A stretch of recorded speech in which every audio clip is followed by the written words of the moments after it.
Hey guys, আমি শ্রেয়া। দিনের শেষে মেকআপ রিমুভ করব আর একটু স্কিন কেয়ার করব।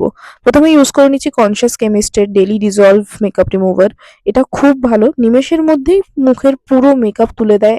এমনকি চোখের মাস্কারা যেটা ফেস ওয়াশে উঠতে চায় না, ওটাও নিমেষের মধ্যে উঠে যায়। আমার যেমন নাকে ব্ল্যাক হেডস হোয়াইট হেডস এর খুব ইস্যু আছে, এটা ইউজ করার পর ব্ল্যাক হেড হোয়াইট হেডসও অনেকটা ডিজলভ হয়। আমি অনেকবারই লক্ষ্য করেছি এটা। একদম নর্মাল জল দিয়ে মুখটা ধুয়ে নিলাম। আমার যেহেতু ড্রাই স্কিন, এটা অয়েল বেসড প্রোডাক্ট বলে খুব একটা ড্রাই করে না স্কিনটাকে। এবার নেব ডক্টর রাসেলস এর ডিট্যান স্ক্রাব। আমার যেহেতু ড্রাই স্কিন, আমি উইকলি একবার স্ক্রাবটা করি নাকের আশেপাশে আর চিন এরিয়াতে। স্ক্রাবটা 5 মিনিট লাগিয়ে রেখে দেবো, তারপরে হালকা জল নিয়ে নাকের পাশটা 5-7 মিনিট রাব করব। আস্তে আস্তে ফুল ফেসটা 5 মিনিটের জন্য রাব করব।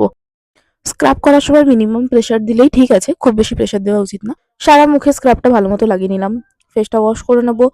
একটা ফ্রেশ প্লাম্প লুক লাগছে, খুবই ফ্রেশ লাগে মুখটা। এরপরে চলে এলাম, আমার নাকে black heads and white heads এর সমস্যা সেম আমার চিন এরিয়াতেও আছে।